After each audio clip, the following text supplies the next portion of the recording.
Park Chandra, please.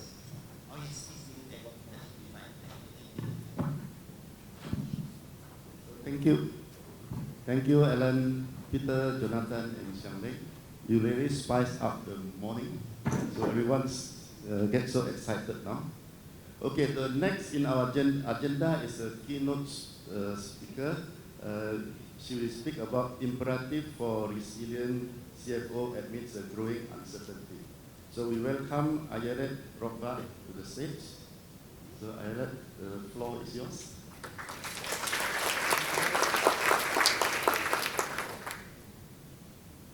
Good morning. Thank you so much for having me today. Okay, so my name is Ayelet, and I don't look Asian, but I have been 20 years now in this region.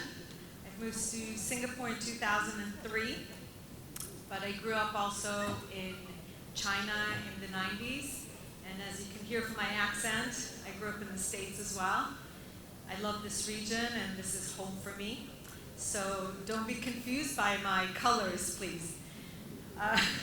With this, I'm a little bit nervous, as you can hear from my voice. I haven't been in front of such a big crowd for a very, very long time due to the pandemic.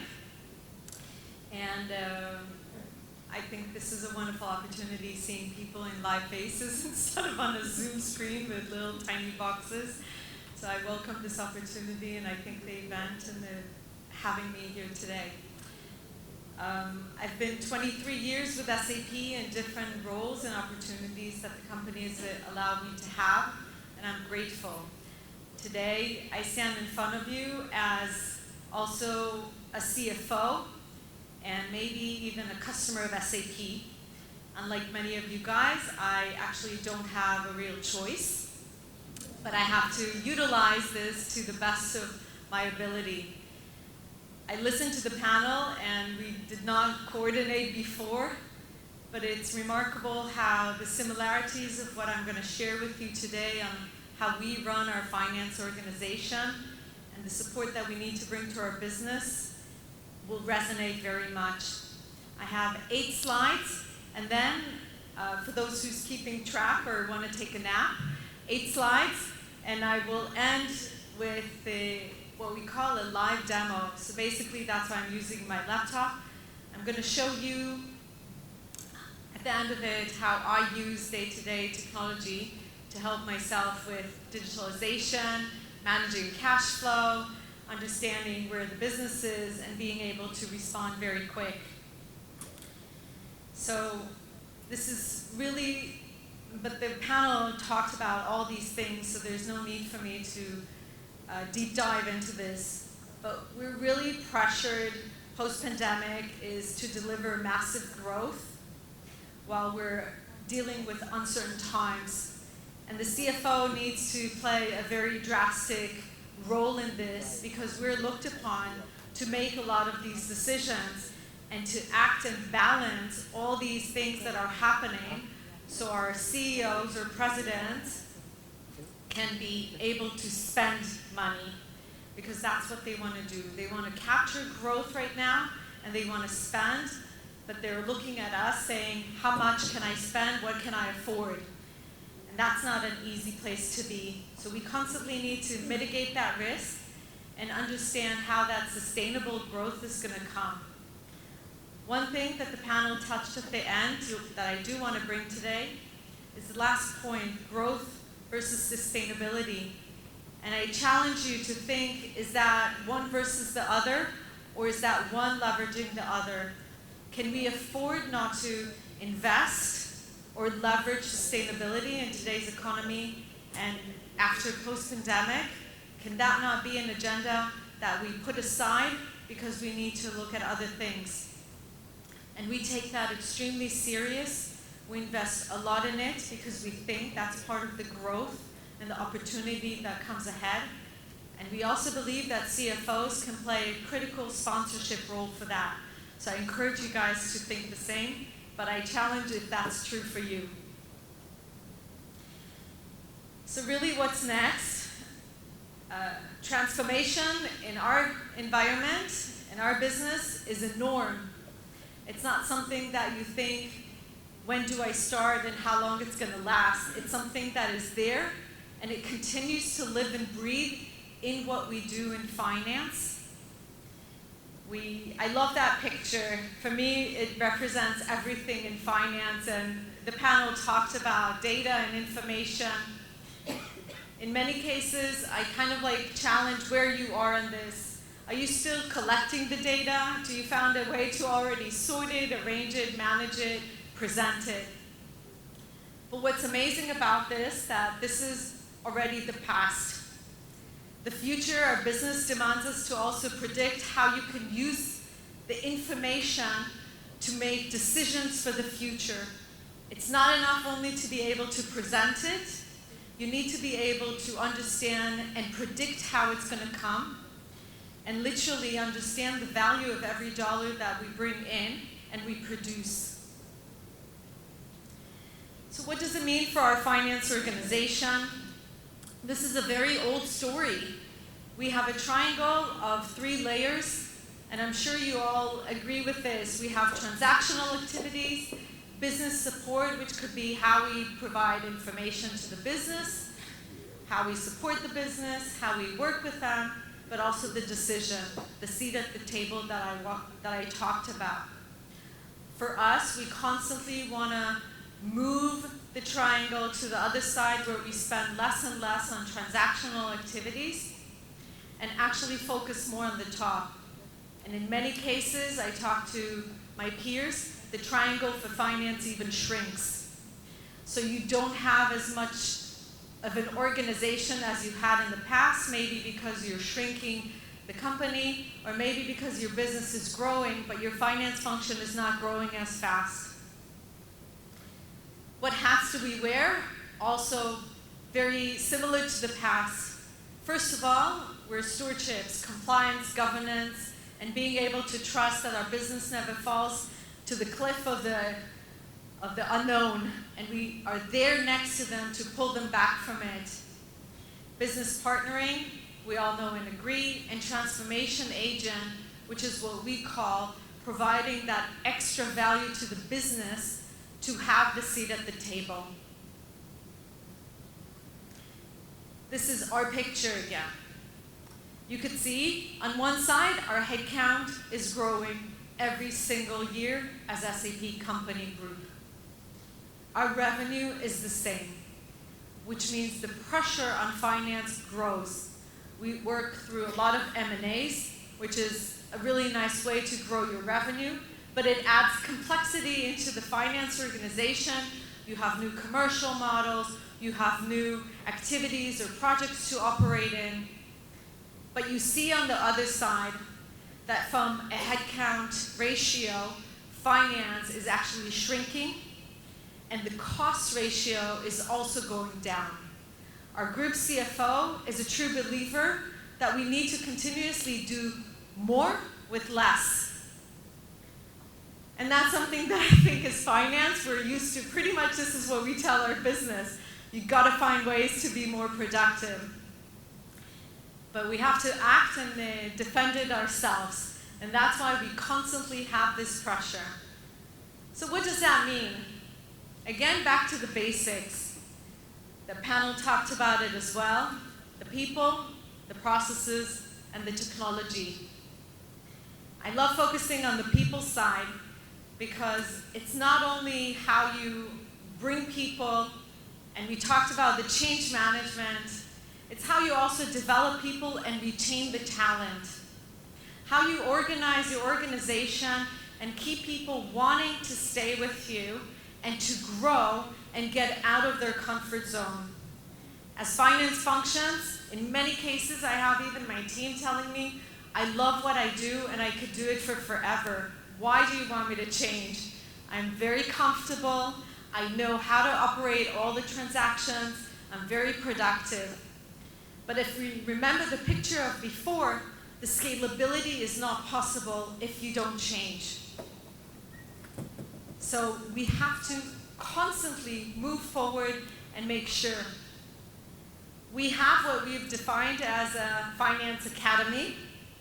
It's a finance function that we have that is not typical. we have to look and push people to do different things.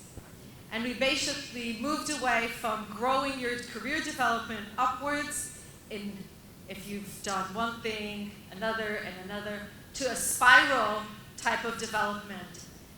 If you don't spend time and grow your development in different areas of our finance functions, which I'll show in a minute, you won't be able to grow and develop yourself into managerial or executive position.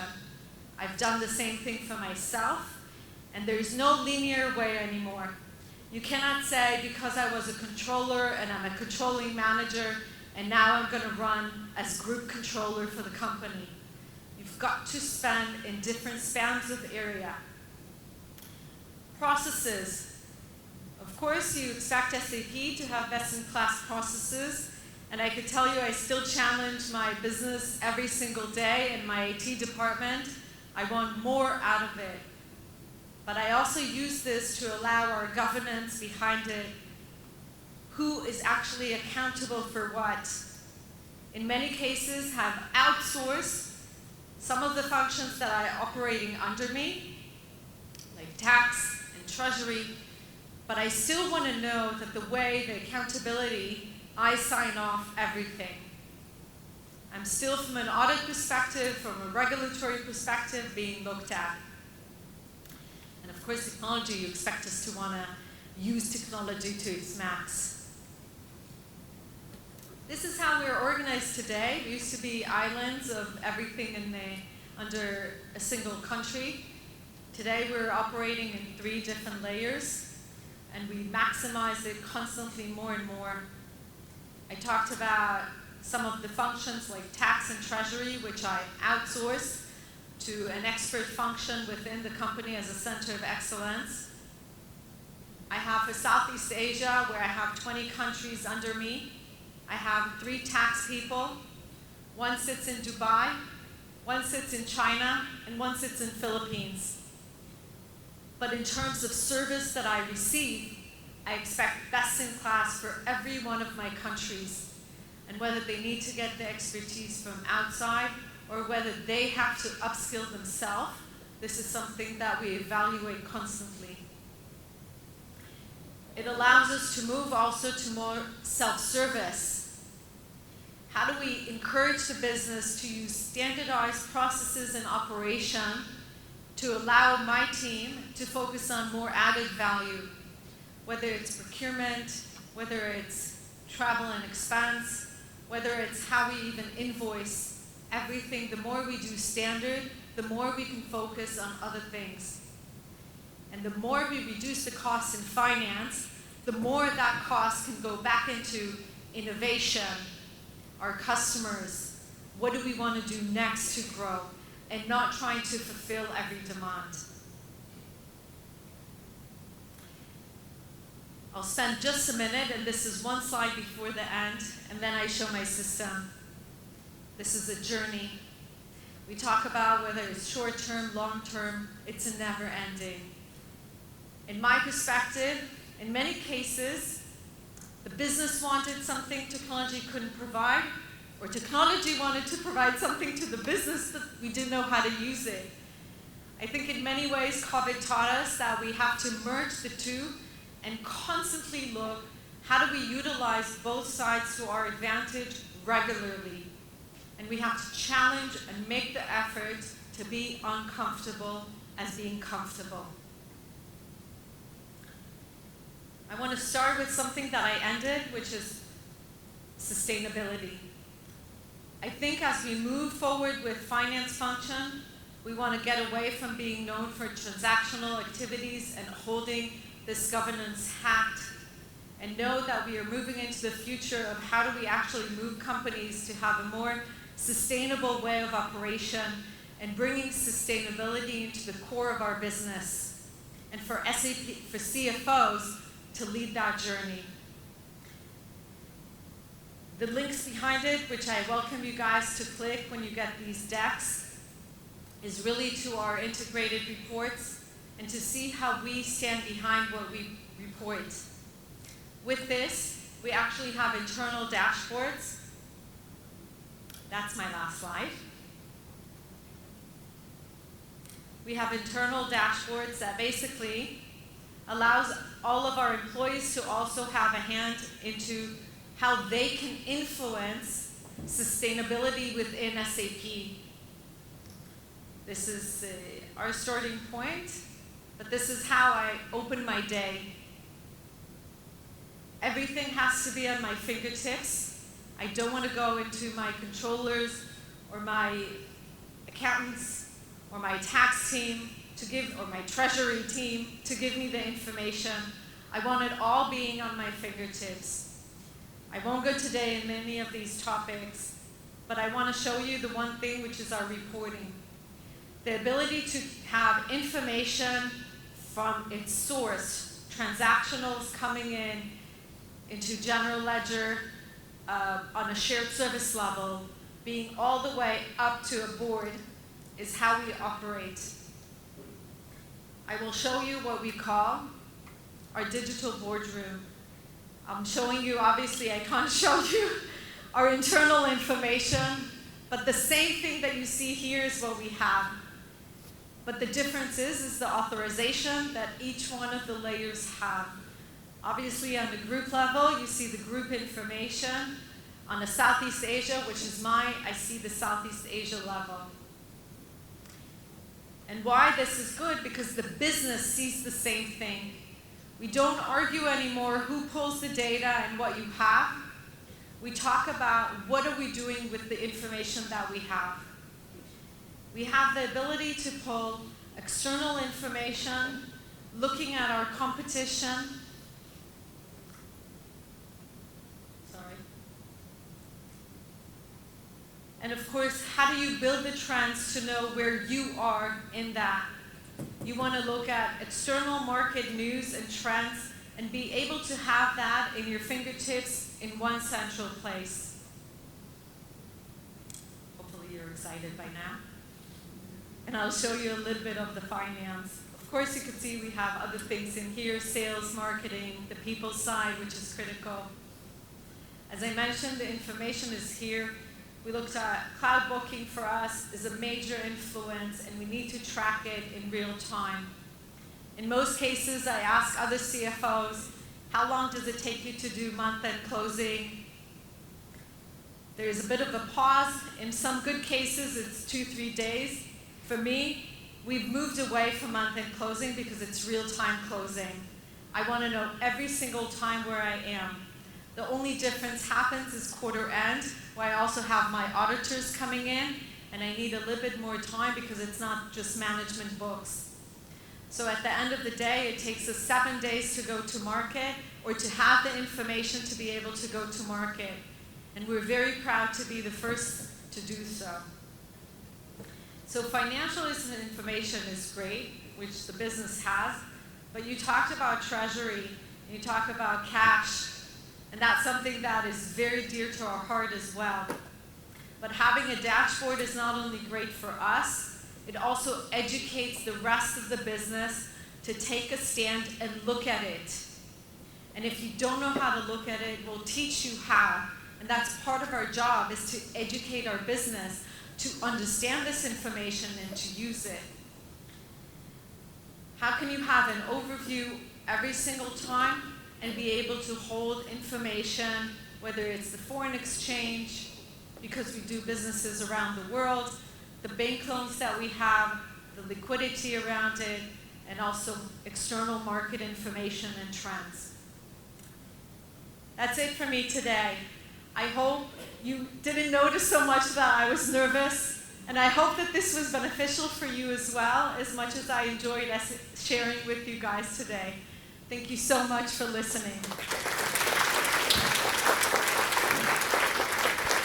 Thank you, Ayelet, for the very good insight about how you manage the finance team, and also how you show us the dashboard, which is real time.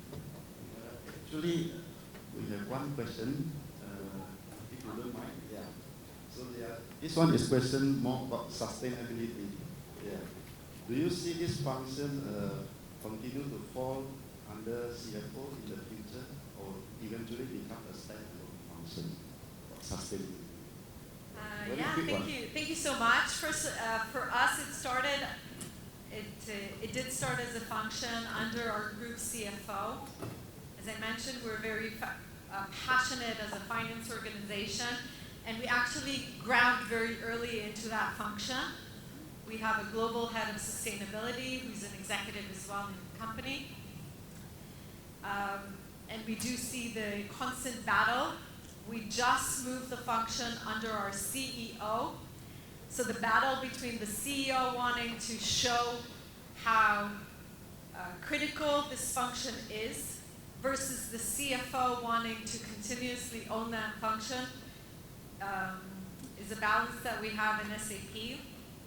I do encourage you guys, if you haven't found a home for it yet, to grab it. I think it's a beautiful topic to own, and there's so much to do and conquering it. I do believe, and I hope, that in the future it becomes its own standalone function on its own right. I think we are still talking a lot about, is it a tick in the box and an expense line, to how do we move it to actually influence our revenue streams and our full P&L. So I think as long as we're struggling in that balance, finance can own it and grab it and have that influence. And at some point, I think it will move out and be its own, because it will have a tremendous influence on top and bottom line. Hopefully that answers my view. Thank you. Yes. There's actually another question. How do you achieve real-time closing? I think most of the CFOs here are very interested when you say you don't need month-end closing anymore. Yeah. I talk about people, process, technology, and you cannot compromise one without the other. If you are looking only at developing people or providing a technology to do it, but not changing processes and mindset, it's never going to happen. For us, we really operate on the 3 layers, and we standardize so much that to deviate from the standard, which allows you to maximize the utilization of the system, and the less you deviate, the more you're absolutely able to go from the ground to the top easy. I know a follow-up question that I usually get is, but my business loves their own personal report, and I have this department and that department. It is a journey, and it's still a journey for us. But there's value, again, by telling them, if you first of all learn and understand what we have, and then say you need something else on top, we will deliver. But start by first understanding what you can utilize from the standards that we have before you challenge what you need. Okay, thank you, Ayelet. Yeah. Thank you. So for those of you who still have questions, maybe during the break, you can approach Ayelet for further information. I think all of you are very interested. Thank you, Ayelet. Yeah.